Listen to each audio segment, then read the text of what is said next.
মুখে আয়। ইসমাইল আসতে চায় না, চিনতে পারে না ইনি আমার বাবা।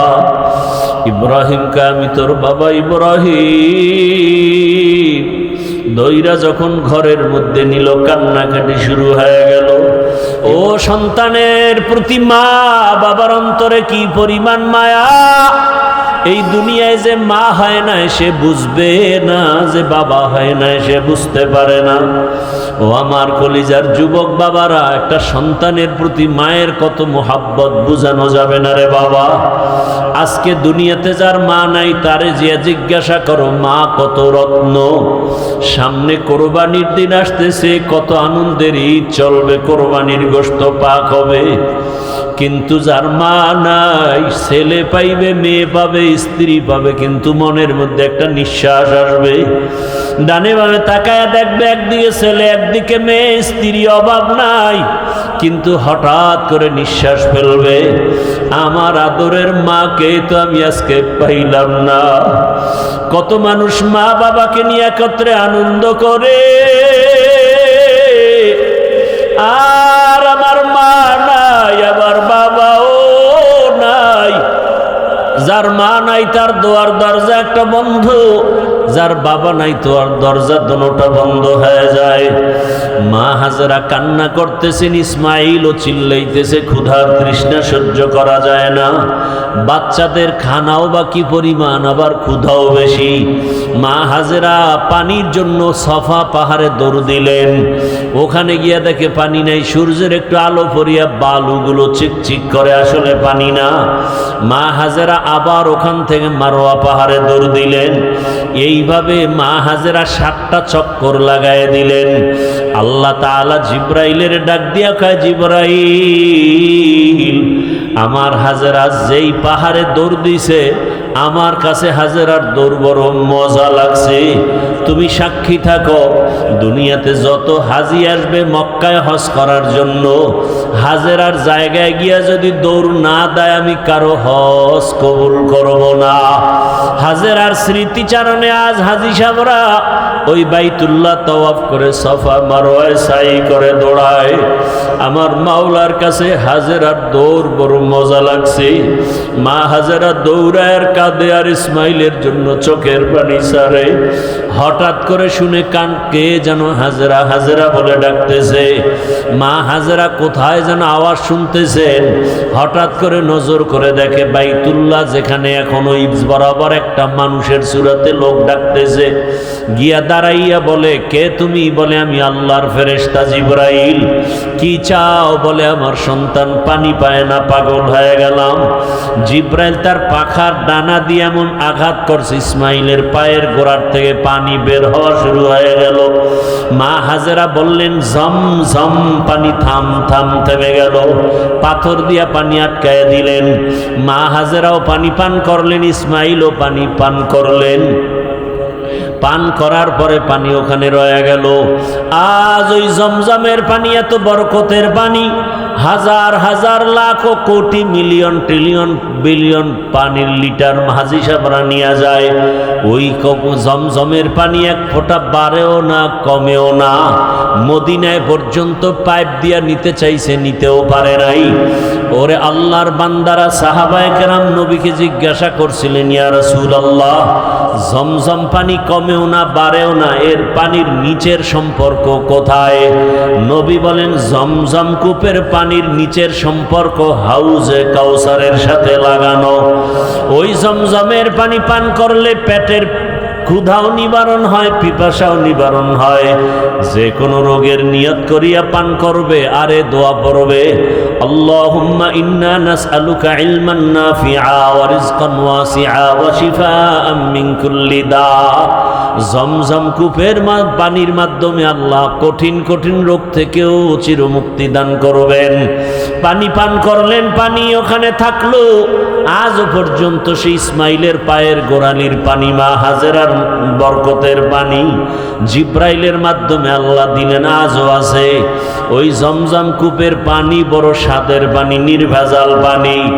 এরে আম্মা জানের স্মৃতিচারণে ওই পানি আর সারা দুনিয়ার মানুষ পান করে। আল্লাহ পাক রব্বুল আলামিনের বরকত ওখানে খানার ব্যবস্থা হয়ে গেল, মানুষের ব্যবস্থা হয়ে গেল। ইসমাইল বড় হতে হতে যখন 14 বছর হয়ে গেল, ইব্রাহিমের আল্লাহ স্বপ্ন দেখায়, তোমার কলিজার আপনকে তুমি কোরবান দাও। ইব্রাহিম নবী 100 উট কোরবানি দিলেন। এভাবে 3 দিন পর্যন্ত স্বপ্ন দেখার পরে দেখে না হয় না। ইব্রাহিম নবী বুঝতে পেরেছেন আমার ইসমাইলের ছাড়া আর আমার প্রিয় কেউ নাই, তাকেই জবাই করার জন্য আল্লাহ বলছেন। এবার রেডি হয়ে গেলেন, একটা ছুরি রশি নিয়ে রওনা, ইসমাইলকে নিয়ে জবাই করবে। ইসমাইলের এলাকায় এসে দেখে আগে তো কিছুই ছিল না, এখন মানুষ, বাড়িঘর, ফসলের অভাব নাই। ইসমাইলের ঘরটা পর্যন্ত বোঝা যায় না কোথায়। লোকেরা জিজ্ঞাসা করার পরে ঘরের দরজায় গিয়া ইব্রাহিম নবী সালাম দিয়ে কয়, হাজেরা, ইব্রাহিম, বহুদিনের বিরহের বেদনা আমার ইসমাইল কোথায়? বলে মাঠে সন্তানদের সাথে খেলাধুলা করে। ইব্রাহিম নবী খুঁজিয়া ইসমাইলের ডাইকা কয়, আয় বাবা ইসমাইল, আমার বুকে আয়। ইসমাইল আসতে চায় না, চিনতে পারে না ইনি আমার বাবা। ইব্রাহিমকে, আমি তোর বাবা ইব্রাহিম। দইরা যখন ঘরের মধ্যে নিল, কান্নাকাটি শুরু হয়ে গেল। ইব্রাহিম নবী বলে, দেরি করা যাবে না, মালিকের দাওয়াতে যাব, ইসমাইলের গোসল করাইয়া নতুন পোশাকে সাজাইয়া দাও। মা হাজেরা ভাবলেন দুনিয়ার কোন বাদশা দাওয়াত দিছে, আসলে যে জবাই করার জন্য আল্লাহ ডাকছে তা বুঝেন নাই। মা হাজেরা মনের মতো গোসল করাইয়া পোশাক পরায় সাজায় যখন বাবার হাতে দিছে, ইসমাইলের নিয়ে বাবা আগে আগে হাঁটতেছে, ইসমাইল পেছনে হাঁটে, সুরিয়ার রশি দেখেও না। যখন মিনা বাজারে হাজী সাহেবরা যেখানে কোরবানি দেয় ওখানে নিয়ে হাজির হওয়ার পর ইব্রাহিম নবী চিন্তা করলেন যে এই ছেলেটারে জবাই করব আল্লাহর হুকুমে, ওর অন্তরের কি হালাত একটু পরীক্ষা করি। ইব্রাহিম নবী সন্তানটাকে বললেন, ইন্নী আরা ফিল মানামি আন্নী আযবাহুকা ফানজুর মাযা তারা। ও বাবা ইসমাইল, আমি স্বপ্ন দেখি তোমাকে জবাই করতেছি, বলো তোমার কি মতামত। ও আল্লাহর বান্দারা, আল্লাহর মোহাব্বত কাকে বলা হয়? ইসমাইল এই কথা শোনা মাত্রই ডাক দিয়া কাইয়া, আবা তিফআল মা তুমার সাতাজিদুনি ইনশাআল্লাহু মিনাস সাবিরিন। আব্বা জান, আপনি স্বপ্ন দেখছেন, তাড়াতাড়ি তা বাস্তবায়ন করেন। আমি ইনশাআল্লাহ, আমাকে আপনি ধৈর্য ধারণকারীদের মধ্যেই পাবেন। তাড়াতাড়ি আমাকে শোয়াইয়া জবাই করেন।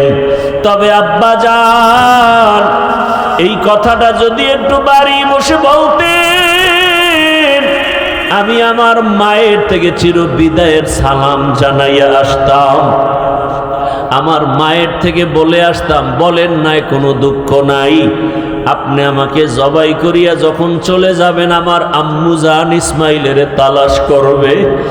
আপনি যদি একা ঢুকেন আমার মা ইসমাইলের না পাইয়া পাগলনির মতো হয়ে যাবে। আপনি আমার মাকে ধমক দিবেন না, আমি ইসমাইলের পক্ষ থেকে সালাম জানাইবেন। আর আমার আম্মাকে সান্ত্বনা দিয়ে বলবেন, কিয়ামতের ময়দানে সন্তান ইসমাইলের সাথে মোলাকাত হবে। আব্বা জান, আপনি তাড়াতাড়ি আমাকে উপর করে শোয়াইয়া দেন। যদি চিৎভাবে শোয়াইয়া দেন, আপনি জবাই করতে গেলে নজর লাগবে, আপনি মায়ার কারণে জবাই করতে পারবেন না। আব্বা জান, আপনার চোখ দুইটা রুমাল দিয়া ভালো করে বাঁধে, আমার হাতে পায়ে রশি দিয়া ভালো করে বাঁধে।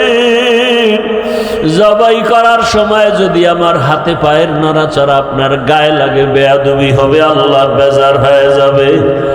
এমন এক করুণ ইতিহাস যে বাবাকে জবাই করার জন্য, বাবা সন্তানকে জবাই করার জন্য রেডি। আমার মাওলার কুদরতি অন্তরে মায়ার আগুন জ্বইলা উঠছে। আল্লাহ ডাক দিয়া কয়, ছুরি আমার ইসমাইলের একটা পশমও যেন ক্ষতি না হয়। ইসমাইল যখন শুয়ে গেল, বাবা ইব্রাহিম ছুরি চালায়, গলা কাটে না, পাথরের উপর আঘাত করলেন, পাথর 2 টুকরা হয়ে গেল। ইসমাইল উঠা দাঁড়ায় গেল, কি হয়ে গেল বুঝলাম না, আল্লাহ বুঝি বেজার। ইব্রাহিম নবী কয় না, আবার একবার শুইয়া পড়ো ইসমাইল, এইবার আমার হাতে রক্ত না লাগা পর্যন্ত ছুরি চালানো বন্ধ করব না। যখন আবার ইসমাইল শুইয়া পড়ল বাবার হাতে জবাই হওয়ার জন্য, আল্লাহ কয় জিবরাইল যাও যাও, জান্নাত থেকে একটা দুম্বা নিয়ে দৌড়াও, আমার ইসমাইলের রক্ত হাতে না লাগা পর্যন্ত ছুরি চালাইতেই থাকবে। ইসমাইলের ছুরির নিচ থেকে সরাইয়া দুম্বাটা ছুরির নিচে দিয়া দাও। ইসমাইলের এই ছুরির নিচে দুম্বা দেওয়ার জন্য আল্লাহর হুকুমে জিব্রাইল জান্নাত থেকে দুম্বা নিয়ে রওনা। জিব্রাইল ভাবলো আসতে বোধহয় দেরি হবে, এর আগে না জানি ইসমাইল আবার জবাই হইয়া যায়। জিব্রাইল আসমান থেকে জোরে জোরে আল্লাহু আকবারের আওয়াজ দিলেন। ইব্রাহিম নবী উপরে তাকাইলেন, তিনিও আওয়াজ দিলেন। ইসমাইলও আওয়াজ দিলেন আল্লাহু আকবার লা ইলাহা ইল্লাল্লাহু আল্লাহু আকবার ওয়ালিল্লাহিল হামদ। আল্লাহ পাক রব্বুল আলামিনের কুদরত, দুম্বা জবাই হয়ে গেল, ইসমাইল জবাই হয় নাই। এই কোরবানি আল্লাহ কিয়ামত পর্যন্ত আমাদের উপরে জারি করে দিয়েছেন। নবীজিকে জিজ্ঞাসা করা হয় কোরবানি কি জিনিস, আল্লাহর নবী জবাব দিলেন সুন্নাতা আবিকুম ইব্রাহিম, ইব্রাহিম নবীর এটা তরিকা। কোরবানি দেওয়া মানে পশু জবাই দেওয়া না। আল্লাহ বলেন লা ইয়ানালাল্লাহু লুহুমুহা ওয়ালা দিমাউহা ওয়ালাকিন ইয়ানালুহুত তাকওয়া মিনকুম। ও বান্দা, তোমার তাকওয়া আল্লাহর কাছে পৌঁছবে, তোমার পশুর রক্ত গোশত আল্লাহর কাছে পৌঁছবে না। কোরবানি দেওয়ার মানে আল্লাহর মোহাব্বত, আল্লাহর কাছে কোরবানি দেওয়া। আমার জান, আমার মাল, আমার সব কিছু আল্লাহর পথে কোরবানি দেওয়া। আমি রোজা রাখি, নামাজ পড়ি, যা কিছু করি, সময়ের কোরবানি, নামাজের কোরবানি, জানের কোরবানি, মালের কোরবানি আল্লাহর জন্য, কাউকে দেখাবার জন্য কোরবানি না। ও আমার যুবক বাবারা, বৃদ্ধ বাবাজিরা, পর্দার আড়ালের মা বোনেরা, সময়ের কোরবানি, জীবনের আমলের কোরবানি। আর কয়দিন দাড়ি কাটবা, কয়দিন বেপর্দায় চলবা, কয়দিন মোবাইলে গুনাহ করবা। জীবনে তো দাড়ি কম কাটো নাই, বেপর্দায় কম চলো নাই। এখনো কি তুমি কোরবানি সময় আসছে আল্লাহর মোহাব্বতের কোরবানি দিয়া দাড়িটা রাখতে পারবা না? তোমার মতো কত যুবক স্কুল কলেজে পড়ে দাড়িওয়ালা, অভাব নাই, তুমি পারো না কেন? তোমার মতো কত যুবক রাস্তায় গাড়ি চালায় দাড়িওয়ালা, তুমি পারো না কেন? কত যুবক দাড়িওয়ালা চাকরি করে, ব্যবসা করে, তুমি পারো না কেন? ও মা বোনেরা, আপনার মতো কত মা বোন পর্দাওয়ালা, নামাজ পড়ে, স্বামীর খেদমত করে, আপনি পারেন না কেন? আল্লাহর কাছে তওবা করেন আর নামাজ ছাড়বেন না, বেপর্দায় চলবেন না, স্বামীর মাল নষ্ট করবেন না। ও যুবক বাবারা, তওবা করো আর দাড়ি কাটবা না, বেপর্দায় চলবা না, নামাজ ছাড়বা না। বৃদ্ধ বাবাজিরা তওবা করেন, আল্লাহর মোহাব্বতে আর নামাজ ছাড়বেন না, দাড়ি কাটবেন না। একটা নেককার সন্তানের মা বাবা হইয়া কবরে যাবেন, সন্তান ডাক্তার হবে, নেককার নামাজি ডাক্তার বানায় যান। সন্তানটাকে একজন প্রফেসর বানাবেন, ইঞ্জিনিয়ার বানাবেন, নেককার কোরআন পড়নেওয়ালা নামাজি ইঞ্জিনিয়ার বানায় যান। যদি পেছনের গুনাহ হয়ে থাকে আল্লাহর কাছে তওবা করেন, হে মালিক, জীবনে দাড়ি কেটে গুনাহ করেছি, চোখের গুনাহ, হাতের গুনাহ, জবানের গুনাহ, অন্তরের গুনাহ, আজকে থেকে তওবা করলাম আর গুনাহ করব না। খাঁটি অন্তরে তওবা করলে জীবনের গুনাহ মাফ হয়ে যাবে। ওয়া বা'দু ফাআউযু বিল্লাহি মিনাশ শাইতানির রাজীম। বিসমিল্লাহির রহমানির রহিম। وقال إني ذاهب إلى ربي سيهدين رب هب لي من الصالحين فبشرناه بغلام حليم فلما بلغ معه السعي قال يا بني إني أرى في المنام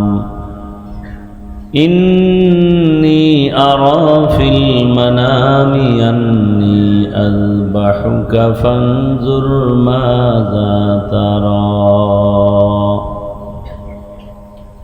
قال يا أبت افعل ما تؤمر ستجدني إن شاء الله من الصابرين.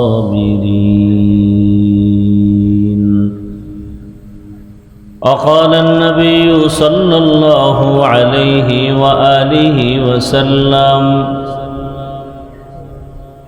لا طاعة لمخلوق في معصية الخالق.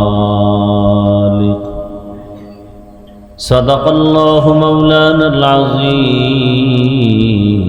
وصدق رسوله النبي الأمي الكريم ونحن على ذلك من الشاهدين والشاكرين والذاكرين والحمد لله رب العالمين. এইকো কমাও, রিভার্বটা কমাও, ভলিউম বাড়াও।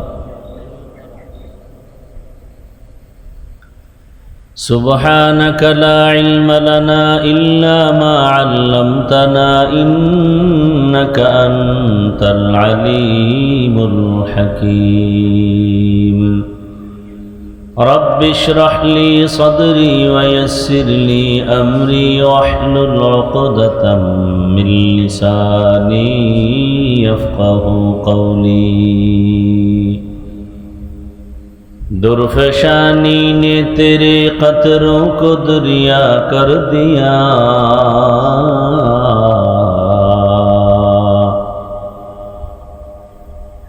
درفشانی نے تیرے قطروں کو دریا کر دیا، دل کو روشن کر دیا، آنکھوں کو بینا کر دیا، دل کو روشن کر دیا، آنکھوں کو بینا کر دیا. حقیقت کھل جائے گی بوقت امتحان تیرے، حقیقت کھل جائے گی بوقت امتحان تیرے. کہ سستی میں یا محنت میں گزاری زندگی تو نے، کہ سستی میں یا محنت میں گزاری زندگی تو نے. محمد نے آ کر کفر کو مٹایا،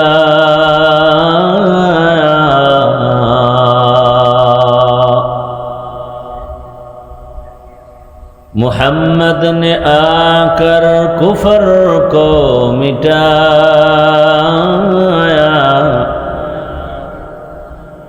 کفر کو مٹا کر صداقت بتایا، کفر کو مٹا کر صداقت بتایا. আস্তাকাঠি এজাজিয়া কওমি মাদ্রাসা ও এলাকাবাসীর উদ্যোগে আয়োজিত 2 দিনব্যাপী ওয়াজ মাহফিল ও হালকায় জিকির আজ সমাপনী দিন। মহতি এ মাহফিলে উপস্থিত মোহতারাম সম্মানিত সভাপতি,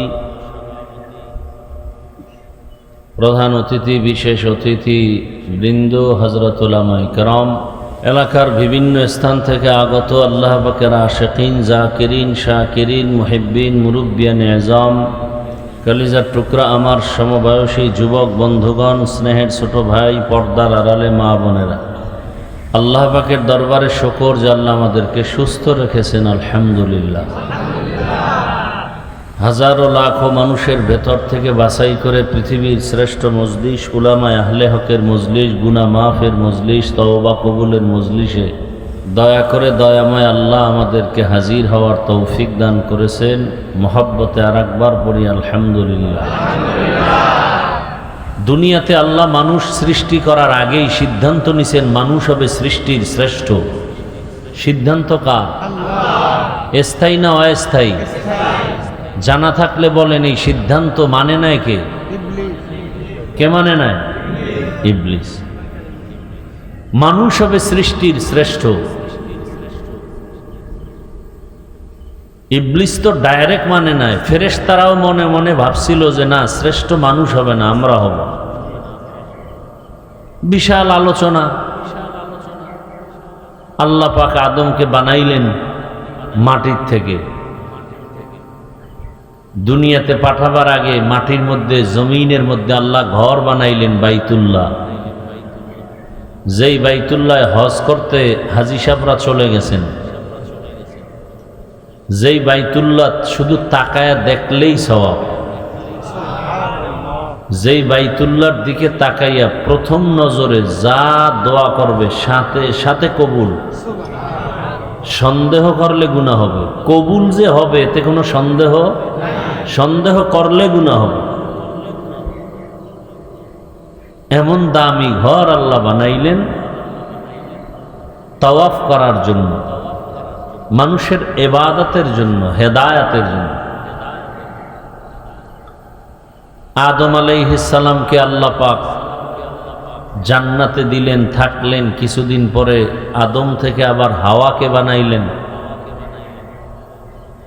এরপরে আল্লাহ স্বাধীনতা দিলেন, যা মনে চায় তাই খাও, কিন্তু নিষিদ্ধ একটা গাছ, ওখানে যাইবা। গেলেন, শয়তানের ধোকায় পড়লেন, আল্লাহ দুনিয়ায় পাঠিয়ে দিলেন।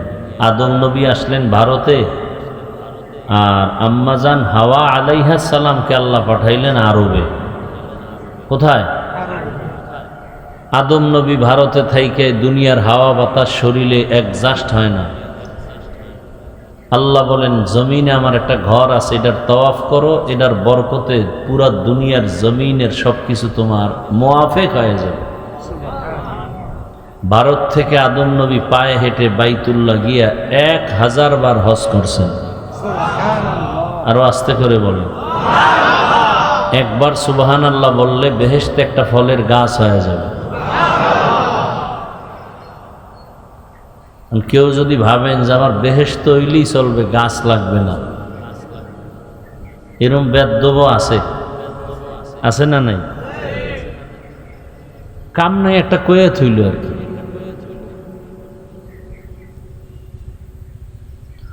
আল্লাহ আদম আলা নবিয়িনা ওয়া আলাইহিস সালাতু ওয়াস সালাম বাইতুল্লাহ তাওয়াফ করলেন। আরাফার ময়দানে আম্মাজান হাওয়ার সাথে মোলাকাত হয়ে গেল। দুইজনে মিলে সংসার করা শুরু করলেন। প্রত্যেক বছর দুইটা সন্তান আল্লাহ দিলেন, এক ছেলে এক মেয়ে, এক ছেলে এক মেয়ে। আগের বছরের ছেলে পরের বছরের মেয়ের সাথে বিবাহ। এইভাবে চলতে চলতে চলতে চলতে আদম নবী এক পর্যায়ে বিদায় হয়ে গেলেন। প্রথম ছেলে আদম নবীর 2 ছেলের ইতিহাস কোরআনে আছে, হাবিল আর এদের কোরবানির ঘটনা আছে। কোরবানি এখান থেকে শুরু। শুধু আমরা কোরবানি করি, নবীজি করছেন তা না, আদম থেকে কোরবানি শুরু। হাবিল বকরি নিয়ে আসলেন, রাখলেন একটা জায়গায়, পাহাড়ের উঁচু জায়গায়। আর কাবিল আসছে কিছু শস্য ফসল নিয়ে, ময়লা দুর্বল। ওই সময় নিয়ম ছিল আসমান থেকে আগুন এসে যেটাকে জ্বালায় দিবে এটাই কবুল। তো হাবিলের কোরবানি কবুল হলো, কাবিলেরটা কবুল। 2 ভাই ঝগড়া করে তো কাবিল শেষে হাবিলকে হত্যাই করে ফেলল। ঘটনা আপনারা জানেন।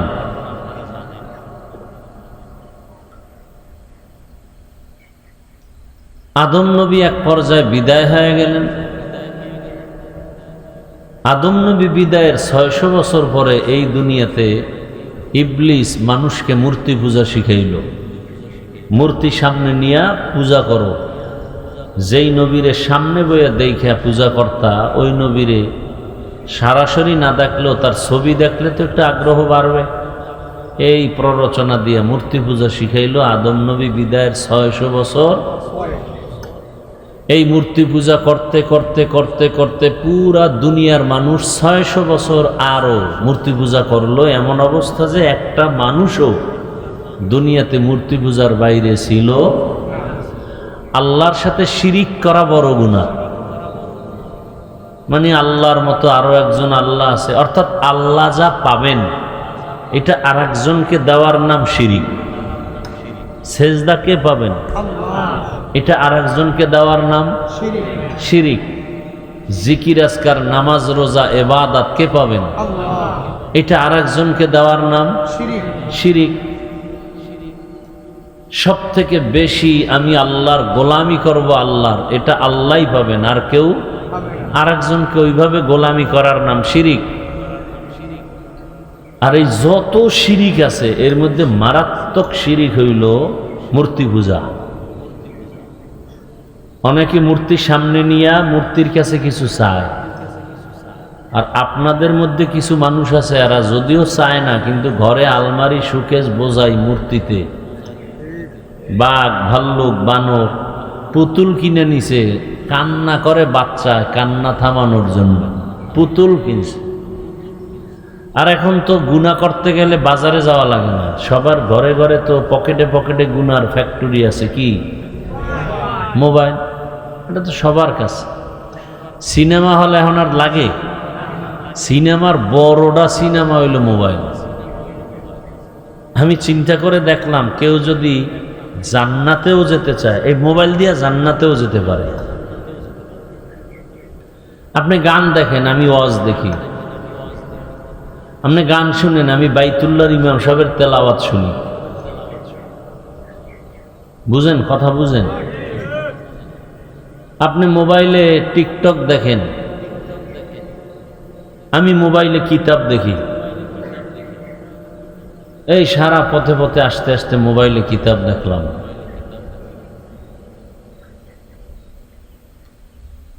তাহলে আপনি এই একই জিনিস দিয়া চাইলে জান্নাতেও যেতে পারেন। কি কামাই করতেছেন হিসাব করেন। কই টাকাওয়ালা টাকার পিছনে বাহাদুরি করে তো টিকতে পারলো না কেউ, ক্ষমতার মাস্তানি করে টিকতে তো কেউ পারলো না। কিসের বাহাদুরি করে? বরং বাহাদুর তো আল্লাহর রহমতে কোরআনওয়ালারা, হাদিসওয়ালারা। এমপি টেলিফোন করে দোয়া নেয়, মন্ত্রী দোয়া নেয়, প্রধানমন্ত্রী আলেমদের দোয়া নেয়, ঠিক নেই? তাহলে এটা হইল পাওয়া।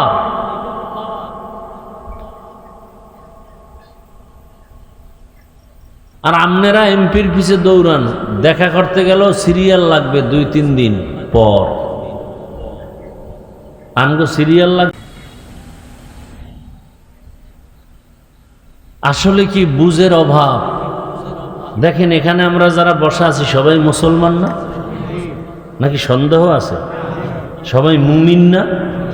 আপনাদের আল্লাহ আমার আল্লাহ কি 2 জন? কয়জন? কোরআন, হাদিস, নবী, কালেমা, ধর্ম কি আমাকে সবার ধর্ম এক না? কি নাম? ইসলাম। কালেমাও কি এক? আমগো কবরে যাওয়ার সময় কাফনের কালার কি? কবরের সাইজও কি এক? কবরের 3 প্রশ্ন তাও কি? দেখেন এক আল্লাহ, এক নবী, এক কোরআন, এক হাদিস, সব এক। অথচ আপনাকে আমার আলাদা বয়ান দিয়ে বুঝাইতে হয় টুপি পরেন। তাহলে আপনি কোন জাতের মুসলমান? আপনাকে দাড়ির বয়ান আলাদা দিতে হইতেছে, আপনাকে নামাজের জন্য আলাদা বয়ান দিতে হইতেছে। অথচ আজকে বয়ান করব হিন্দু, বৌদ্ধ, খ্রিস্টানদের। আপনি তো আল্লাহ মানেন, নবী মানেন, কোরআন মানেন, হাদিস মানেন, আপনাকে বয়ান করব কেন? অথচ আপনাকে বয়ান করব কেন না, আপনারে বয়ান করতে করতে 12 মাসে ঘুমানোর টাইম পাই না, অসুস্থ হয়ে গেছে।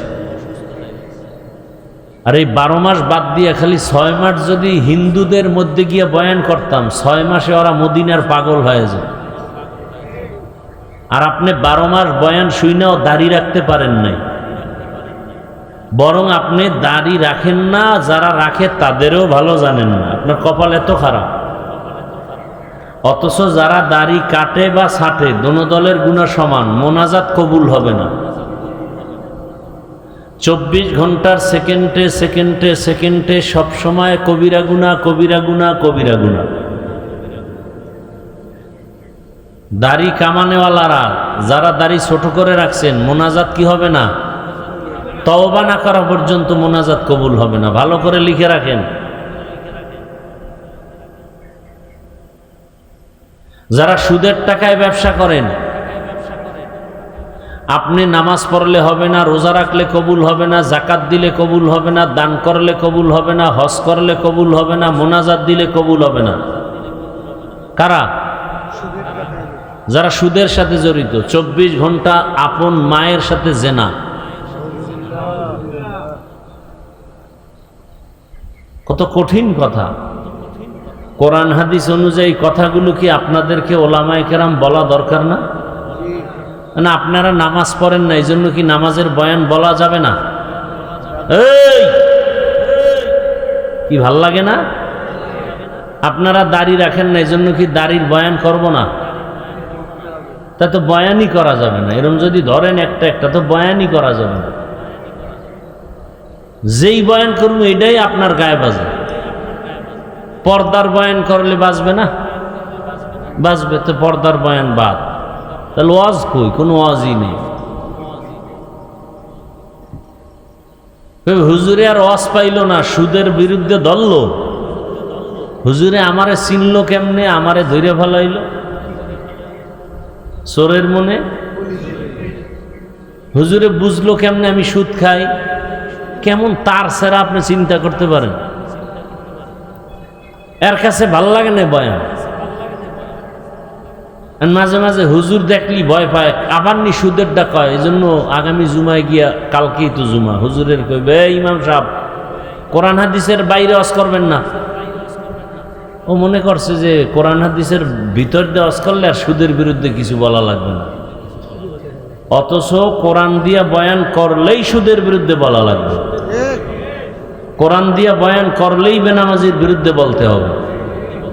কোরআন হাদিসের বয়ান করলেই বেনামাজির বিরুদ্ধে বলতে হবে। এ খবরও নাই অনেকে। মহাপণ্ডিত হয়ে বসে আছে।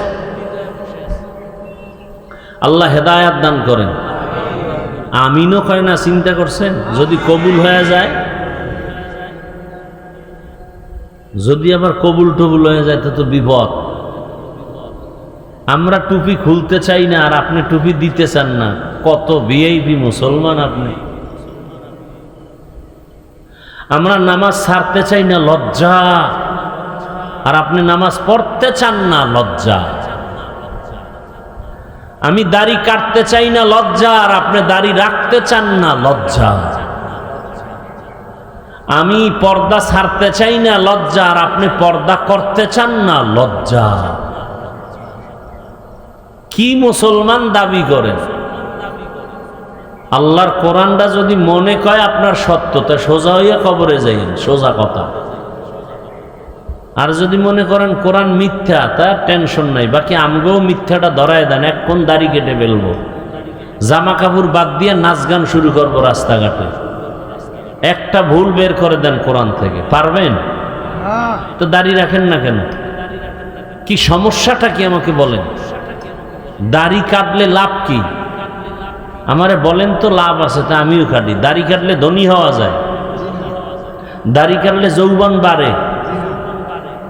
বরং নগদ শাস্তি, দাড়ি কাটলে যৌবন কমে যায়, নগদ শাস্তি এটা।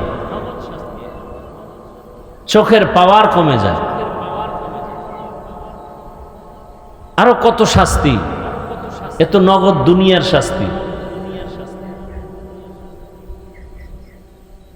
আল্লাহ হেদায়াত দান করুন। তো শিরিকের মধ্যে সব থেকে বড় মারাত্মক হলো মূর্তি পূজা। এই ঘরে যারা মূর্তি টানায় রাখছেন আছে না নাই?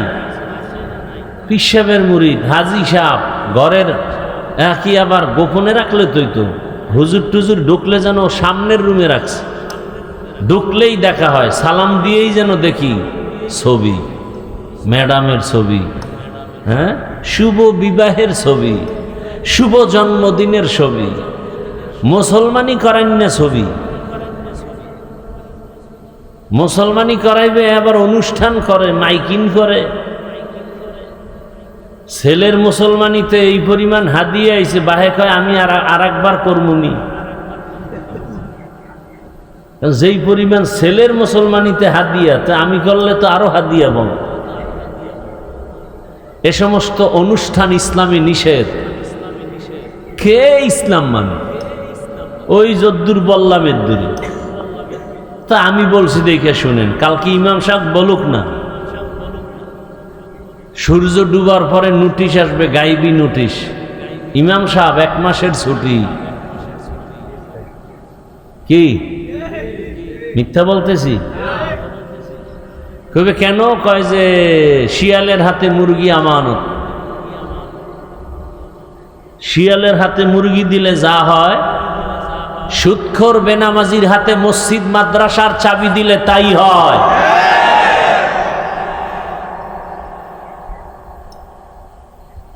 আল্লাহ হেদায়াত দান করুন। এই বয়ান করার লোক নাই এখন, আমিও যদি না করি তাহলে আর বয়ান কি হবে?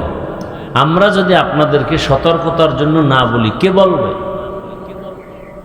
তা আদম নবী মূর্তি পূজা চলে যাওয়ার 600 বছর পরে শুরু হলো, আরো চলল 600 বছর। মূর্তি পূজা চলল কত বছর? টোটাল কত বছর হইল? 1200 বছর পরে আল্লাহ জমিনে পাঠাইলেন নূহ আলাইহিস সালামকে। নূহ নবী আইসান দাওয়াত দিলেন ইসলামের পক্ষে, আল্লাহর পক্ষে 950 বছর। কত বছর? এই 950 বছরে মুমিন হইছে, মূর্তি পূজা ছাড়ছে 40 জন। কয়জন? আর আল্লাহ জানায় দিলেন নূহ 950 বছরে 40, আর কাম নাই। তুমি দাওয়াত দিলেও আর না দিলেও আর কেউ মূর্তি পূজা ছাড়বে। নূহ নবী কয় যদি আর মূর্তি পূজা কেউ নাই ছাড়ে, গজব দিয়া মাইরে ফেলাও। قال نوح رب لا تذر على الأرض من الكافرين ديارا إنك إن تذرهم يضلوا عبادك ولا يلدوا إلا فاجرا كفارا رب اغفر لي ولوالدي ولمن دخل بيتي مؤمنا وللمؤمنين والمؤمنات ولا تزد الظالمين إلا تبارا। দোয়া কবুল হয়ে গেছে। আল্লাহ বলেন, নে নূহ, দোয়া তোমার কবুল, গজব আসবে, দুনিয়ার সব ধ্বংস করে ফেলব। তবে তুমি আর তোমার সাথে আছে কয়জন? 40 জন মুমিন। এদের কেউ কি মাইরে ফেলামু? কয় না। কয় তাহলে একটা কিস্তি বানাও। কি বানাও? এই ঘুমাইতেছেন? কিস্তি বুঝেননি? কি যারা নৌকা কইছে সবটি আওয়ামী লীগ।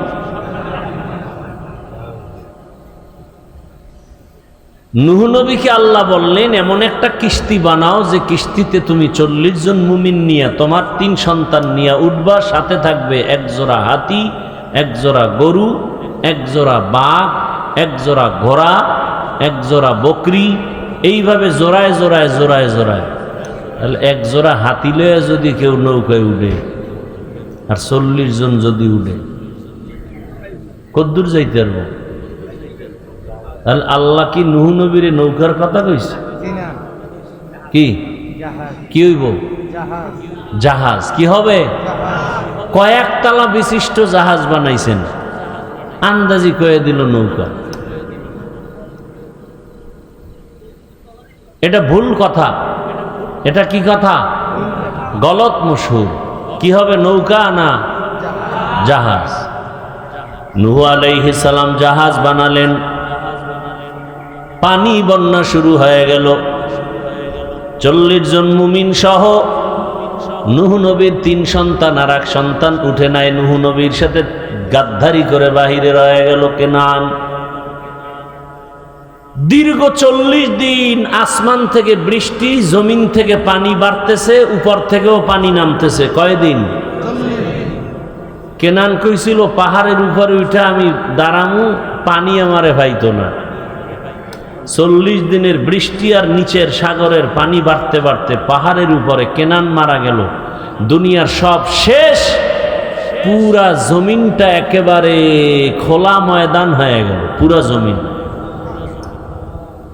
এমনকি বাইতুল্লাহ যে ছিল, সে বাইতুল্লাহ নিশ্চিহ্ন হয়ে গেছে, সমান। এইবার নূহ নবী দুনিয়ায় আসছেন, জমিনে নামছেন কিস্তি থেকে, আর তার 3 সন্তান সাম, হাম, ইয়াফাস। হাম, সাম, হাম, ইয়াফাস, এই 3 ভাই মিলে একটা শহর তখন আবিষ্কার করেছিল। এই 3 ভাই দিয়ে কিন্তু পুরা দুনিয়া নতুনভাবে আবার সাজানো হয়েছে, নতুন করে। এজন্য নূহ নবীকে বলা হয় দ্বিতীয় আদি পিতা। প্রথম আদি পিতা কে? আদম আলাইহিস সালাম। প্রথম আদি পিতা কে? আর দ্বিতীয় আদি পিতা নূহ। নূহ নবীর 3 সন্তানের দ্বারা পৃথিবী নতুন করে সাজানো হলো। এই 3 ভাই প্রথমে একটা শহর বানাইলেন, বর্তমান ইরাকের অন্তর্গত। কোরআনে তার নাম বাবেল শহর। কি শহর? ওই বাবেলে এক সময় এক জালেম শাসক আসলো, শোষক আসলো, নাম নমরুদ। কি আসলো? নমরুদ স্বপ্ন দেখলো একদিন আগুন উঠা পুরো বাবেল শহর জ্বালায় দিছে। নমরুদ ভয়ে ঘুম থেকে উঠা গণকদের ডাইকা কয়, বলো তো কি দেখলাম, তাবির করো। কয়, তুমি দেখছো তোমার এক শনি আসতেছে তোমার জীবন ধ্বংস করার জন্য, পুত্র সন্তান। কে আসতেছে? পুত্র সন্তান আইসা তোমার খোদাগিরি সব ধ্বংস করে ফেলবে। নমরুদ্দা কয়, সন্তান কি মায়ের গর্ভে থেকে আসছে? কয় না। গর্ভে আছে? কয় না। গর্ভেই নাই, না আসবে। নমরুদ আইন করলো, স্বামী স্ত্রী এক জায়গায় ঘুমাতে পারবে না, জন্ম নিয়ন্ত্রণ করো। যদি ঘুমায় সন্তান নিতে পারবে না, যদি নেয় ছেলে নিতে পারবে না, ছেলে আসলে জাগাত হত্যা করে দাও। এটার নাম বার্থ কন্ট্রোল, জন্ম নিয়ন্ত্রণ। ইসলামে জন্ম নিয়ন্ত্রণ হারাম। ইতিহাসের পৃষ্ঠায় জন্ম নিয়ন্ত্রণ শুরু করেছে নমরুদ। কে? নমরুদ। আর এই জন্ম নিয়ন্ত্রণের ডাইরেক্টর ইব্রাহিম নবীর বাবা আজর। নমরুদ চাইল ইব্রাহিম নামের সন্তানটাকে আসতে দিবে না, জন্ম নিয়ন্ত্রণ আইন করে। আল্লাহ কইলেন, নিয়ন্ত্রণ সব আমার হাতে, আমি ইব্রাহিমকে পাঠাবো তোর ডাইরেক্টরের ঘরে। পাঠাইলেন, ইব্রাহিম নবী আসলেন। আমি খুব সংক্ষেপ বলতেছি, শুনবেন নাকি লাইন কেটে অন্যদিকে যাব? ইব্রাহিম নবী আসলেন, বড় হলেন গোপনে। চেহারা সুন্দর, কোন নবীর চেহারা অসুন্দর ছিল না। কোন নবী দাড়িবিহীন ছিলেন না, সব নবীরা দাড়িওয়ালা, সব নবীগণ সুন্দর। ইব্রাহিম নবী একা একা আসমানের দিকে তাকাইয়া, জমিনের দিকে তাকাইয়া, সূর্য চাঁদের দিকে তাকাইয়া আল্লাহর পরিচয় নিলেন। কেউ তাকে আলাদা দাওয়াত দেয় নাই। আমরা যেমন আপনাদের দাওয়াত দিতে আসছি। ইব্রাহিম নবী এক আল্লাহর ইবাদতের জন্য তৈরি হয়ে গেলেন। বড় হইয়া তাকায় দেখেন বাবা আজর মূর্তি বানায়, নিজের হাতে মূর্তি বানাইয়া তারপরে তারে খোদার মতো সম্মান করে। ইব্রাহিম নবী বলেন, আতাত্তাখিযু আসনামান আলিহা, কি হইল বাবা আপনার যে আপনি নিজের হাতে খোদা বানাই, নিজের হাতে বানাইয়া আবার তারে খোদার মতো সম্মান করেন, আবার তারে দুধ কলা দেন, ফল ফ্রুট দেন, খাইবে দূরের কথা, মশা পরে মশাও তারাইতে পারে না। এইভাবে যখন খবর প্রচার হতে লাগলো মূর্তি পূজার বিরুদ্ধে ইব্রাহিম বয়ান করে, সহ্য করা যায় না। জামানার বড় বেঈমান নমরুদ বলে, ইব্রাহিম রে সামনে হাজির করে দাও। সামনে হাজির হয়ে গেল। ইব্রাহিম, তুমি মূর্তি পূজার বিরুদ্ধে কথা বলো কেন? কোরআনের ভিতরে বিস্তারিত আলোচনা আছে। এক পর্যায়ে ইব্রাহিম নমরুদের প্রশ্নের জবাব দিলেন। নমরুদ প্রশ্ন করে, ইব্রাহিম একটাও জবাব দিতে পারে না পারে কিং কর্তব্য বিমূঢ় হয়ে গেল। আল্লাহ কোরআনে বলছেন, ফাবুহিতাল্লাযী কাফার। নমরুদ একেবারে কিং কর্তব্য বিমূঢ় হয়ে গেল, কোনো প্রশ্নের জবাব দিতে পারে না। শেষ পর্যন্ত জালেমদের অভ্যাস কি জানেন? কথায় না পারলে অপকৌশল করে আক্রমণ করার জন্য। এটা জালেমের অভ্যাস। যখন কথায় পারে না, এবার তোর মাইরেলাম। যখন কথায় পারে না তখন কয় তোর ছেলে খারাপ। তখন একটা মাইয়া পিছনে লাগায়, একটা ষড়যন্ত্র করে ধ্বংস করার জন্য। বুঝেন না কথা?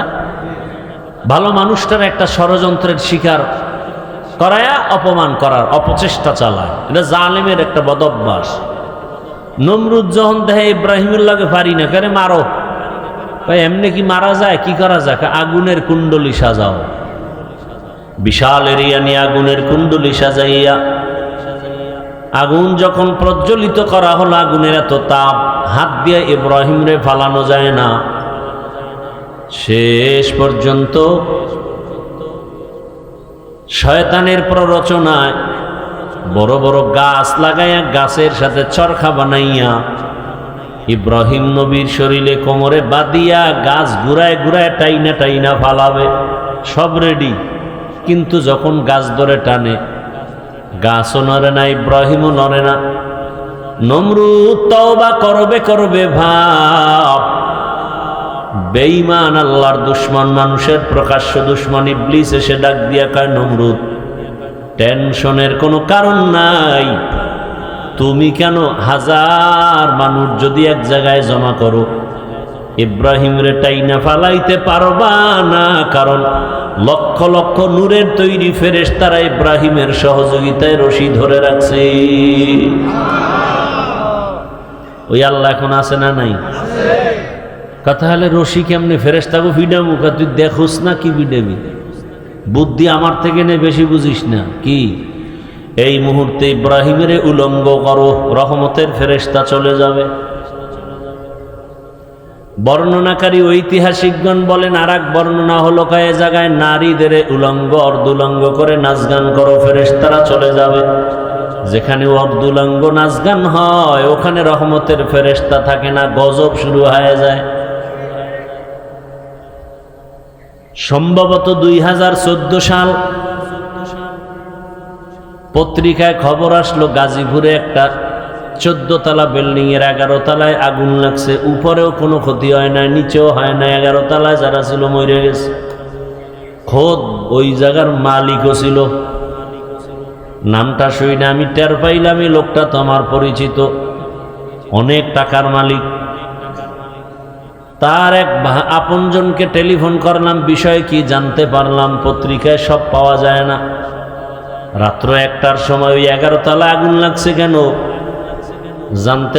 জানতে পারলাম তারা রাত্র 12টার পরে ওখানে মদ পান করতেছিল, নাচ গান করতেছিল, মেয়েদের নিয়ে উলঙ্গ নাচ গান।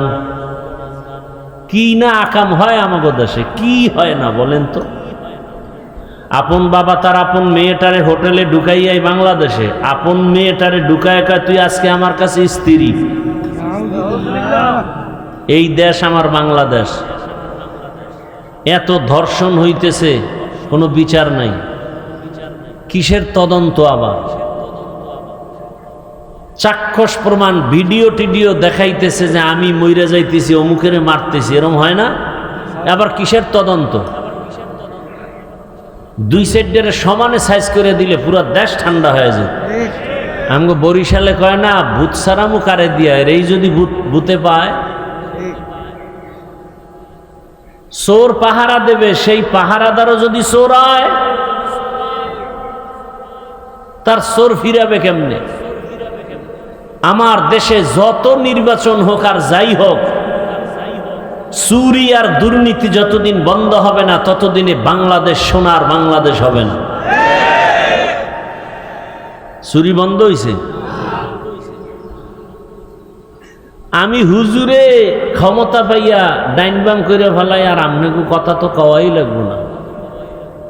কি ক্ষমতার লোভে হুজুরের টুপি মাথায় থাকে না, হুজুরের এখন আর পর্দা লাগে না। হ্যাঁ, ক্ষমতার লোভে পড়ছে, লোভে পাপ শেষ, ইমানও শেষ, আমলও শেষ। এ কথা বললে আফসুস করার লোক নাই, বিরোধিতা করার লোক আছে। আফসুস করে না, বিরোধিতা করে। কইল কা আর নিজে আকাম করল কা, এতে কোনো দোষ নেই।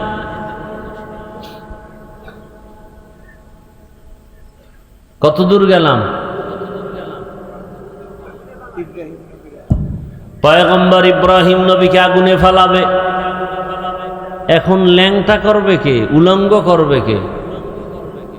ইব্রাহিম নবীকে উলঙ্গ করার জন্য কে রেডি? বাবা আজর দাঁড়ায় গেল, আমি ইব্রাহিমের উলঙ্গ করব।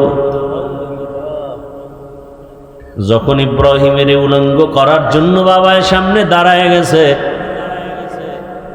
ইব্রাহিম ডাক দিয়ে কয়, বাবা, সন্তান বিপদে পড়লে মা বাবায় তার সহযোগিতা করে, তুমি আমার জন্মদাতা বাপ হইয়া কেন তুমি আমার ক্ষতি করবা?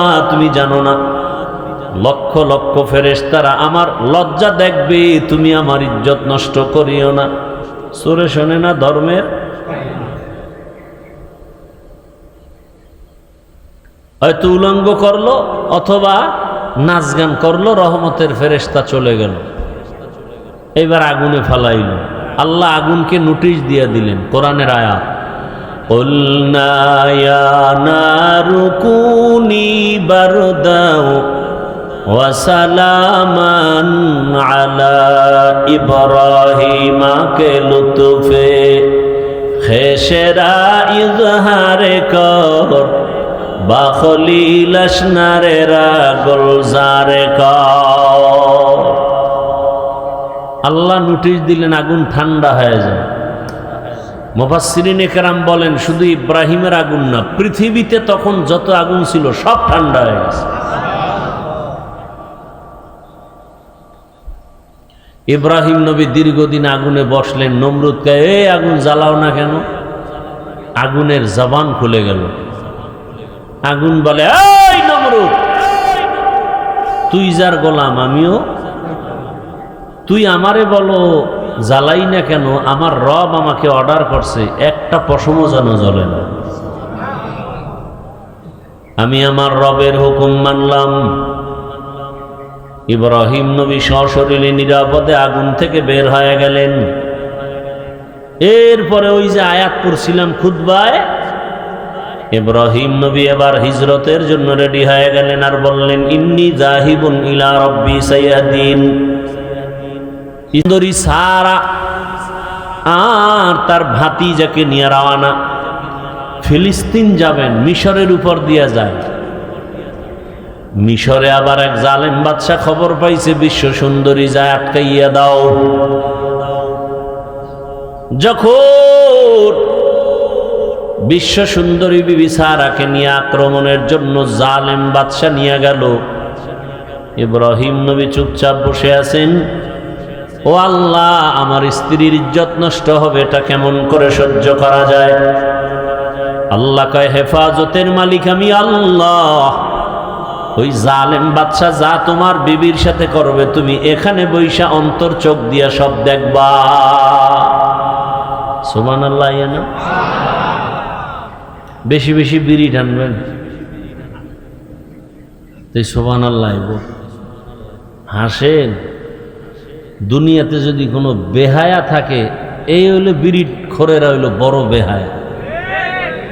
কারণ একটা আকাম করলেও তো একটা লাভ আছে, ঠিক না? একজনের দাড়ি কাটছে, লাভ আছে, আমার চাকরিটা টিকবে। বিড়ি টানলে কি লাভ? একজনে বলো তো আমাকে, আল্লাহর কসম আমিও বিড়ি টানবো, একটা লাভ দেখাও তো। এক চোরার ঘরের চোরায় কয় একটা লাভ আছে, কি কয়? বিড়ি টানলে বাথরুম ক্লিয়ার হয়।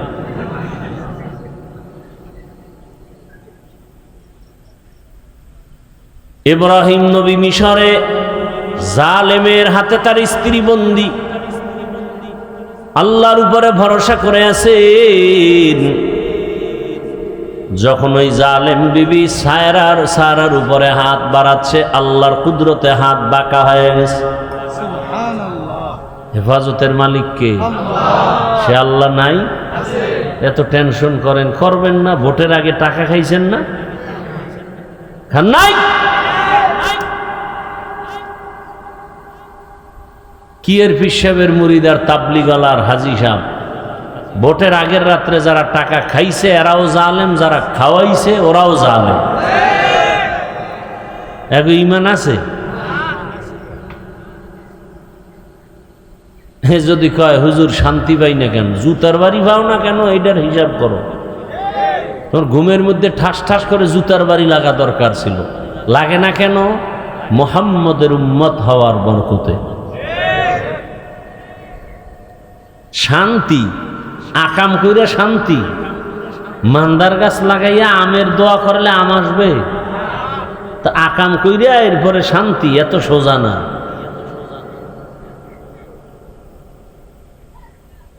হারাম খোরের কারণে শান্তি নেই।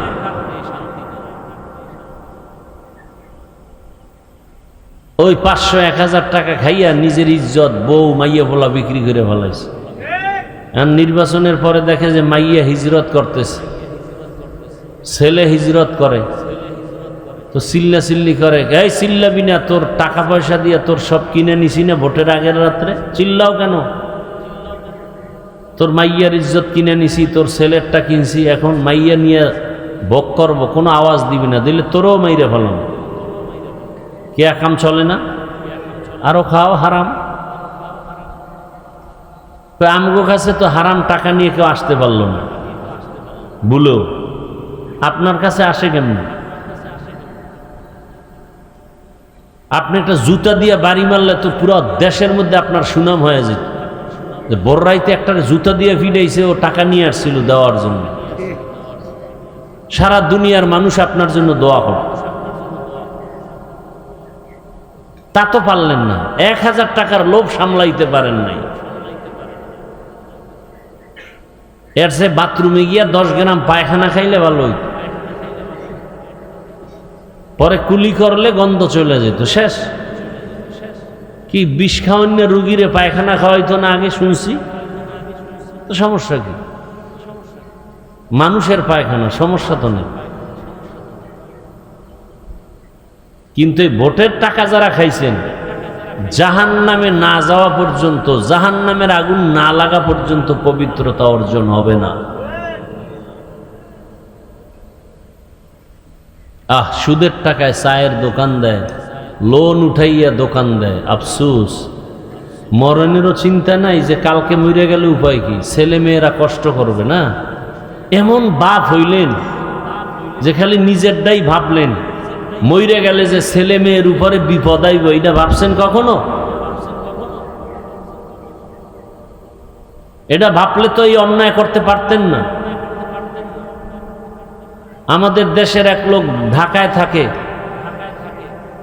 অনেক আগের কথা, মাদ্রাসায় এসে কাঁদতেছে, ওটা কি আছে না মারা গেছে, এখন আর আইও না, কাঁদতেছে। তো আমি জিজ্ঞাসা করলাম কাঁদে কেন? আমার সাথে কথা বলবো। আমি বলো কয় না, একা একা। আমি আজকে সময় নেই, পরে আইস। পরে আর একদিন আসছে, পরে বললাম কি, এখন কাঁদতেছে, হুজুর আমি সুদে টাকা লাগাইয়া একটা পিকআপ কিনছিলাম, এইবার ঋণ করছি, অ্যাক্সিডেন্ট হয়েছে, পিকআপ ঋণ আদায় করতে পারি না, সুদের সেই কিস্তি দিতে পারি না। তো কি হয়েছে? আমার উপযুক্ত মেয়ে বিয়ার বয়স, সেদিন আইসা পাওনাদারেরা মেয়ের উপরে হামলা করছে, আমার স্ত্রীর গায়ে হাত তুলছে, এই হয়ে কান্না শুরু করছে। এর থেকে আর দুনিয়াতে ভাই কষ্ট করেন ছেলে মেয়ের জন্য তো না, স্ত্রীর জন্য। এদের উপরে যদি আপনার চোখের সামনে কেউ বেয়াদবিমূলক আচরণ করে, এটা কেমনে সহ্য করে বাবা হইয়া? হারামের কারণে মনে করছে আমি হারাম 5 লাখ টাকা পাইলে আমি খুব ধনী হয়ে যাব। আরে আল্লাহ যদি ধনী না বানায়, 5 কোটি টাকা আপনার হাতে আসলেও টাকা রাখতে পারবেন না। সব আসমানের ফয়সালা। আল্লাহ ধনী না বানাইলে আপনি জীবনে কোটি কোটি টাকা আপনার হাতে দিলেও আপনি এক সপ্তাহে হারাই ফেলবেন, থাকবে না আপনার হাতে টাকা। এত বাহাদুরি আর চালাকি কেন করেন?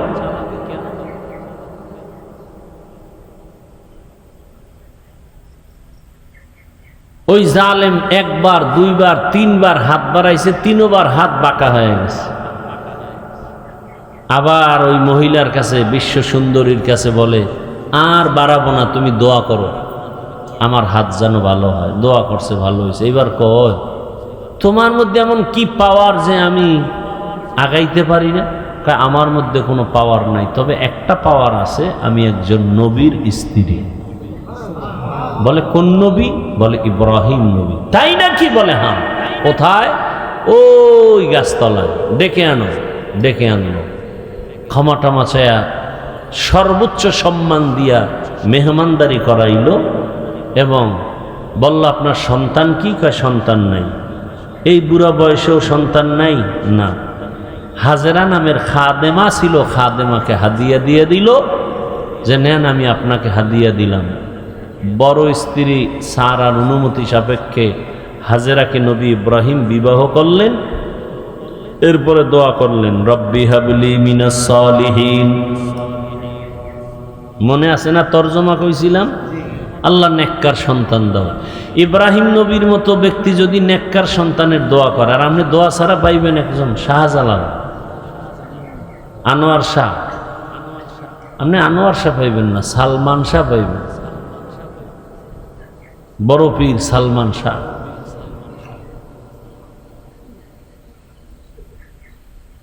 নেন না, যাও পায়।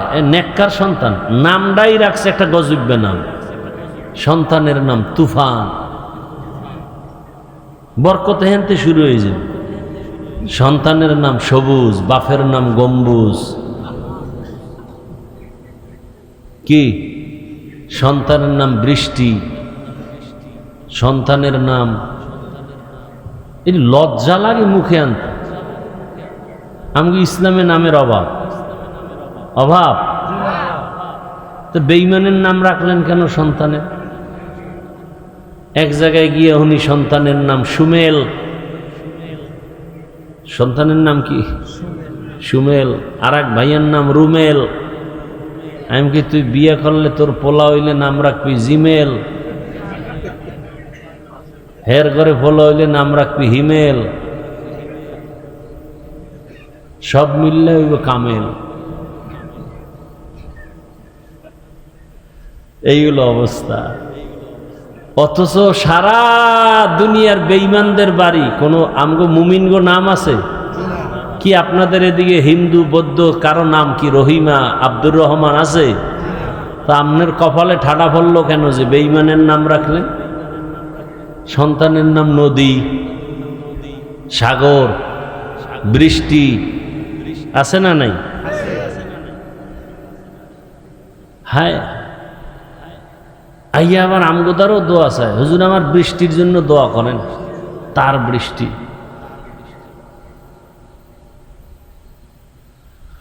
আল্লাহ হেদায়াত দান করুন। তো ইব্রাহিম নবী দোয়া করলেন একটা নেককার সন্তানের জন্য। আল্লাহ দোয়া কবুল করে সুসংবাদ দিয়ে দিলেন এক সন্তানের নাম কি? ইসমাইল। আল্লাহর অর্ডার হয়ে গেল যে এই সন্তান আর মায়ায় আবার আমারে ভুলে যাবা, হবে না। মক্কা যেখানে ছিল ওই জায়গায় তোমার সন্তান আর স্ত্রী হাজেরাকে নির্বাসনে দিয়ে আস। যখন বিদায় হয় তো শিশু ইসমাইল, সামান্য একটু পানি, হাজার একটা দৌড় দিছে ইসমাইলকে শোয়াইয়া। ও স্বামী আমার,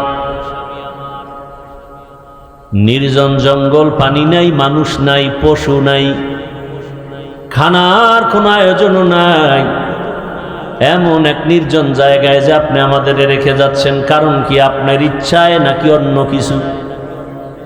নবী ইব্রাহিম কোনো জবাব দেন না। মা হাজেরা কান্না করেন আর বলেন, পয়গম্বর আপনার যদি কোনো ইচ্ছা না থাকে আমার রবের হুকুম। ইব্রাহিম নবী ইশারায় বললেন, হ্যাঁ রবের হুকুম। মা হাজেরা ডাক দিয়া বললেন, যদি আমার রবের হুকুম হয় কোনো কথা নাই, তবে আপনি যাবেন, আর আমি হাজেরার খবর নেওয়ার প্রয়োজন নাই। তবে যদি একটু সময় হয় মাঝে মাঝে এসে শিশু ইসমাইলের খবর নিয়ে, একটু পানি আছে আর পানি দুদিন পরে থাকবে না, আমি হাজেরার খবর নেওয়ার প্রয়োজন নাই, তবে ইসমাইলের খবর নিয়ে যাই। কান্নাকাটি চলতেছে। ইব্রাহিম নবী চলে গেলেন পাহাড়ের উপরে, ওইটা নিচে নামলেন। এখন আর ইসমাইলেরও দেখা যায় না, বিবি হাজেরারও দেখা যায় না। ইব্রাহিম নবী উটের পিঠের থেকে নাইমা দুহাত উঁচু করে কান্না করে রবের কাছে দোয়া করলেন, রব্বানা ইন্নী আসকানতু মিন যুররিয়াতি বিওয়াদিন গায়রি যী যারইন ইনদা বাইতিকাল মুহাররম রব্বানা লিয়ুকিমুস সালাতা ফাজআল আফইদাতাম মিনান নাসি তাহবি ইলাইহিম ওয়ারযুকহুম মিনাস সামারাত।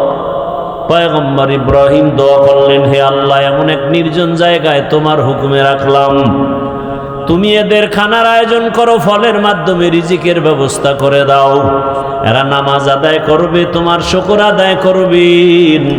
পয়গম্বর ইব্রাহিম দোয়া করে চলে গেলেন ফিলিস্তিনের জমিনে। মা হাজার আর ইসমাইল ছাড়া এখানে কেউ নাই, পুরো এলাকা জঙ্গল, একটা পশু পাখিও নাই, কারণ পানি নেই। বাইতুল্লাহ দেখা যায় না, একেবারে নীরব জায়গা। মা হাজেরা একদিন দুই দিন ইসমাইলকে পানি পান করান, বুকের দুধ দেন। একদিন পানিও শেষ, মা হাজেরা এবার বুকের দুধ দেয়, দুধও শুকায় গেল। আম্মা জান হাজেরা এক পর্যায়ে বেকারার হয়ে গেলেন। ইসমাইল বাচ্চার এমন প্রচন্ড ক্ষুধা, দুধ দিতেও পারে না, পানিও নাই।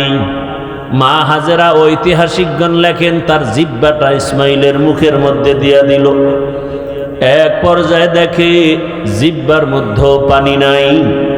মা হাজেরা পাগলনির মতো কান্না শুরু করলেন, ও দয়ার মালিক, এই জঙ্গলের মধ্যে তোমার হুকুম মানার জন্যই রয়ে গেছি। আয় আল্লাহ, আমি না খায় থাকতে পারি, একটা বাচ্চাকে না খাওয়ায় রাখা যায় না, একটা সন্তান না খায় থাকবে, আমি মা কেমন করে সহ্য করব? ও সন্তানের প্রতি মা বাবার অন্তরে কি পরিমাণ মায়া! এই দুনিয়ায় যে মা হয় না সে বুঝবে না, যে বাবা হয় না সে বুঝতে পারে না। ও আমার কলিজার যুবক বাবারা, একটা সন্তানের প্রতি মায়ের কত মোহাব্বত বুঝানো যাবে না রে বাবা। আজকে দুনিয়াতে যার মা নাই তারে যে জিজ্ঞাসা করো মা কত রত্ন। সামনে কোরবানির দিন আসতেছে, কত আনন্দের ঈদ চলবে, কোরবানির গোশত পাক হবে। কিন্তু যার মা নাই, ছেলে পাইবে, মেয়ে পাবে, স্ত্রী পাবে, কিন্তু মনের মধ্যে একটা নিঃশ্বাস আসবে।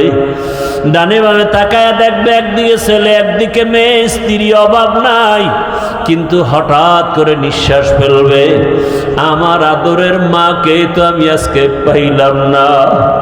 কত মানুষ মা বাবাকে নিয়ে একত্রে আনন্দ করে,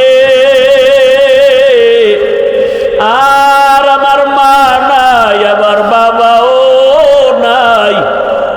যার মা নাই তার দোয়ার দরজা একটা বন্ধ, যার বাবা নাই তো আর দরজা দোনোটা বন্ধ হয়ে যায়। মা হাজেরা কান্না করতেছেন, ইসমাইলও চিল্লাইতেছে, ক্ষুধার তৃষ্ণা সহ্য করা যায় না। বাচ্চাদের খানাও বা কি পরিমাণ, আবার ক্ষুধাও বেশি। মা হাজেরা পানির জন্য সফা পাহাড়ে দৌড় দিলেন। ওখানে গিয়া দেখে পানি নাই, সূর্যের একটু আলো পড়িয়া বালুগুলো চিকচিক করে, আসলে পানি না। মা হাজেরা আবার ওখান থেকে মারোয়া পাহাড়ে দৌড় দিলেন। এইভাবে মা হাজেরা 7টা চক্কর লাগায় দিলেন। আল্লাহ তাআলা জিব্রাইলের ডাক দিয়া কয়, জিব্রাইল, আমার হাজেরা যেই পাহাড়ে দৌড় দিছে আমার কাছে হাজেরার দৌড় বড় মজা লাগছে। তুমি সাক্ষী থাকো, দুনিয়াতে যত হাজি আসবে মক্কায় হজ করার জন্য, হাজেরার জায়গায় গিয়া যদি দৌড় না দেয় আমি কারো হজ কবুল করব না। হাজেরার স্মৃতিচারণে আজ হাজি সাহেবরা ওই বাইতুল্লাহ তাওয়াফ করে সাফা মারওয়ায় সাই করে দৌড়ায়। আমার মাওলার কাছে হাজেরার দৌড় বড় মজা লাগছে। মা হাজেরা দৌড়ায় কাঁদে আর ইসমাইলের জন্য চোখের পানি ছাড়ে। হঠাৎ করে শুনে কান কে যেন হাজেরা হাজেরা বলে ডাকতেছে। মা হাজেরা কোথায় যেন আওয়াজ শুনতেছেন। হঠাৎ করে নজর করে দেখে বাইতুল্লাহ যেখানে এখনো ইবস বরাবর একটা মানুষের সুরাতে লোক ডাকতেছে। গিয়া দাঁড়াইয়া বলে, কে তুমি? বলে, আমি আল্লাহর ফেরেশতা জিবরাইল। কি চাও? বলে, আমার সন্তান পানি পায় না, পাগল হয়ে গেলাম। জিবরাইল তার পাখার ডানা দিয়ে এমন আঘাত করছে ইসমাইলের পায়ের গোড়ার থেকে পানি বের হওয়া শুরু হয়ে গেল। মা হাজেরা বললেন, ঝম ঝম পানি থাম থাম, থেমে গেল। পাথর দিয়া পানি আটকায় দিলেন। মা হাজেরাও পানি পান করলেন, ইসমাইলও পানি পান করলেন। পান করার পরে পানি ওখানে রয়ে গেল। আজ ওই জমজমের পানি এত বরকতের পানি, হাজার হাজার লাখ কোটি মিলিয়ন ট্রিলিয়ন বিলিয়ন পানির লিটার হাজি সাহেবরা নিয়ে যায়। ওই জমজমের পানি এক ফোঁটা বাড়েও না কমেও না। মদিনায় পর্যন্ত পাইপ দিয়া নিতে চাইছে, নিতেও পারে নাই। ওরে আল্লাহর বান্দারা, সাহাবায়ে কেরাম নবীকে জিজ্ঞাসা করছিলেন, ইয়া রাসূলুল্লাহ, জমজম পানি কমেও না বাড়েও না, এর পানির নিচের সম্পর্ক কোথায়? নবী বলেন, জমজম কূপের পানির নিচের সম্পর্ক হাউজে কাউসারের সাথে লাগানো। ওই জমজমের পানি পান করলে পেটের ক্ষুধাও নিবারণ হয়, পিপাসাও নিবারণ হয়। যে কোনো রোগের নিয়ত করিয়া পান করবে, আরে দোয়া পড়বে, আল্লাহুম্মা ইন্না নাসআলুকা ইলমান নাফিআ ওয়া রিজকান ওয়াসিআ ওয়া শিফাআম মিন কুল্লি দা। জমজম কূপের পানির মাধ্যমে আল্লাহ কঠিন কঠিন রোগ থেকেও চিরমুক্তি দান করবেন। পানি পান করলেন, পানি ওখানে থাকলো। আজও পর্যন্ত সেই ইসমাইলের পায়ের গোড়ালির পানি, মা হাজেরার বরকতের পানি জিব্রাইলের মাধ্যমে আল্লাহ দিলেন, আজও আছে। ওই জমজম কূপের পানি বড় স্বাদের পানি, নির্ভেজাল পানি। এরে আম্মা জানের স্মৃতিচারণে ওই পানি আর সারা দুনিয়ার মানুষ পান করে। আল্লাহ পাক রব্বুল আলামিনের বরকত, ওখানে খানার ব্যবস্থা হয়ে গেল, মানুষের ব্যবস্থা হয়ে গেল। ইসমাইল বড় হতে হতে যখন 14 বছর হয়ে গেল, ইব্রাহিমের আল্লাহ স্বপ্ন দেখায়, তোমার কলিজার আপনকে তুমি কোরবান দাও। ইব্রাহিম নবী 100 উট কোরবানি দিলেন। এভাবে 3 দিন পর্যন্ত স্বপ্ন দেখার পরে দেখে না হয় না। ইব্রাহিম নবী বুঝতে পেরেছেন, আমার ইসমাইলের ছাড়া আর আমার প্রিয় কেউ নাই, তাকেই জবাই করার জন্য আল্লাহ বলছেন। এবার রেডি হয়ে গেলেন, একটা ছুরি রশি নিয়ে রওনা, ইসমাইলকে নিয়ে জবাই করবে। ইসমাইলের এলাকায় এসে দেখে আগে তো কিছুই ছিল না, এখন মানুষ, বাড়িঘর, ফসলের অভাব নাই। ইসমাইলের ঘরটা পর্যন্ত বোঝা যায় না কোথায়। লোকেরা জিজ্ঞাসা করার পরে ঘরের দরজায় গিয়া ইব্রাহিম নবী সালাম দিয়া কয়, হাজেরা, ইব্রাহিম, বহুদিনের বিরহের বেদনা, আমার ইসমাইল কোথায়? বলে, মাঠে সন্তানদের সাথে খেলাধুলা করে। ইব্রাহিম নবী খুঁজিয়া ইসমাইলের ডাইকা কয়, আয় বাবা ইসমাইল, আমার বুকে আয়। ইসমাইল আসতে চায় না, চিনতে পারে না ইনি আমার বাবা। ইব্রাহিমকে, আমি তোর বাবা ইব্রাহিম। দইরা যখন ঘরের মধ্যে নিল, কান্নাকাটি শুরু হয়ে গেল। ইব্রাহিম নবী বলে, দেরি করা যাবে না, মালিকের দাওয়াতে যাব, ইসমাইলের গোসল করাইয়া নতুন পোশাকে সাজাইয়া দাও। মা হাজেরা ভাবলেন দুনিয়ার কোন বাদশা দাওয়াত দিছে, আসলে যে জবাই করার জন্য আল্লাহ ডাকছে তা বুঝেন নাই। মা হাজেরা মনের মতো গোসল করাইয়া পোশাক পরায় সাজায় যখন বাবার হাতে দিছে, ইসমাইলের নিয়ে বাবা আগে আগে হাঁটতেছে, ইসমাইল পেছনে হাঁটে, সুরিয়ার রশি দেখেও না। যখন যখন মিনা বাজারে হাজী সাহেবরা যেখানে কোরবানি দেয় ওখানে নিয়ে হাজির হওয়ার পর ইব্রাহিম নবী চিন্তা করলেন যে এই ছেলেটারে জবাই করব আল্লাহর হুকুমে, ওর অন্তরের কি হালাত একটু পরীক্ষা করি। ইব্রাহিম নবী সন্তানটাকে বললেন, ইন্নী আরা ফিল মানামি আন্নী আযবাহুকা ফানজুর মাযা তারা। ও বাবা ইসমাইল, আমি স্বপ্ন দেখি তোমাকে জবাই করতেছি, বলো তোমার কি মতামত। ও আল্লাহর বান্দারা, আল্লাহর মোহাব্বত কাকে বলা হয়? ইসমাইল এই কথা শোনা মাত্রই ডাক দিয়া কাইয়া, আবা তিফআল মা তুমার সাতাজিদুনি ইনশাআল্লাহু মিনাস সাবিরিন। আব্বা জান, আপনি স্বপ্ন দেখছেন, তাড়াতাড়ি তা বাস্তবায়ন করেন। আমি ইনশাআল্লাহ, আমাকে আপনি ধৈর্য ধারণকারীদের মধ্যেই পাবেন। তাড়াতাড়ি আমাকে শোয়াইয়া জবাই করেন। তবে আব্বা জান, এই কথাটা যদি একটু বাড়ি বসে বলতেন, আমি আমার মায়ের থেকে চির বিদায়ের সালাম জানাইয়া আসতাম, আমার মায়ের থেকে বলে আসতাম, বলেন নাই কোনো দুঃখ নাই, আপনি আমাকে জবাই করিয়া যখন চলে যাবেন আমার আম্মু জান ইসমাইলের তালাশ করবে। আপনি যদি একা ঢুকেন আমার মা ইসমাইলের না পাইয়া পাগলনির মতো হয়ে যাবে। আপনি আমার মাকে ধমক দিবেন না, আমি ইসমাইলের পক্ষ থেকে সালাম জানাইবেন। আর আমার আম্মাকে সান্ত্বনা দিয়া বলবেন, কিয়ামতের ময়দানে সন্তান ইসমাইলের সাথে মোলাকাত হবে। আব্বা জান, আপনি তাড়াতাড়ি আমাকে উপর করে শোয়াইয়া দেন। যদি চিৎভাবে শোয়াইয়া দেন, আপনি জবাই করতে গেলে নজর লাগবে, আপনি মায়ার কারণে জবাই করতে পারবেন না। আব্বা জান, আপনার চোখ দুইটা রুমাল দিয়া ভালো করে বাঁধে, আমার হাতে পায়ে রশি দিয়া ভালো করে বাঁধে। জবাই করার সময় যদি আমার হাতে পায়ের নড়াচড়া আপনার গায়ে লাগে, বেয়াদবি হবে, আল্লাহ বেজার হয়ে যাবে। এমন এক করুণ ইতিহাস যে বাবাকে জবাই করার জন্য, বাবা সন্তানকে জবাই করার জন্য রেডি। আমার মাওলার কুদরতি অন্তরে মায়ার আগুন জ্বলা উঠছে। আল্লাহ ডাক দিয়া কয়, ছুরি আমার ইসমাইলের একটা পশমও যেন ক্ষতি না হয়। ইসমাইল যখন শুয়ে গেল, বাবা ইব্রাহিম ছুরি চালায়, গলা কাটে না, পাথরের উপরে আঘাত করলেন, পাথর দুই টুকরা হয়ে গেল।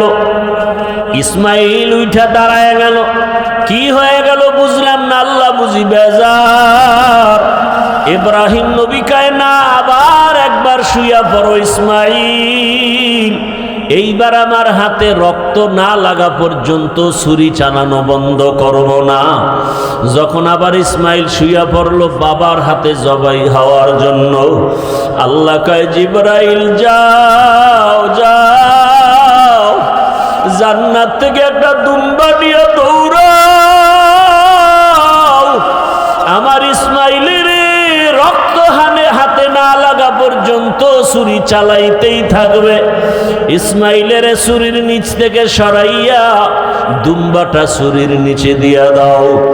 ইসমাইলের এই ছুরির নিচে দুম্বা দেওয়ার জন্য আল্লাহর হুকুমে জিব্রাইল জান্নাত থেকে দুম্বা নিয়ে রওনা। জিব্রাইল ভাবলো আসতে বোধহয় দেরি হবে, এর আগে না জানি ইসমাইল আবার জবাই হইয়া যায়। জিব্রাইল আসমান থেকে জোরে জোরে আল্লাহু আকবারের আওয়াজ দিলেন। ইব্রাহিম নবী উপরে তাকাইলেন, তিনিও আওয়াজ দিলেন। ইসমাইলও আওয়াজ দিলেন, আল্লাহু আকবার, লা ইলাহা ইল্লাল্লাহু, আল্লাহু আকবার ওয়ালিল্লাহিল হামদ। আল্লাহ পাক রব্বুল আলামিনের কুদরত, দুম্বা জবাই হয়ে গেল, ইসমাইল জবাই হয় নাই।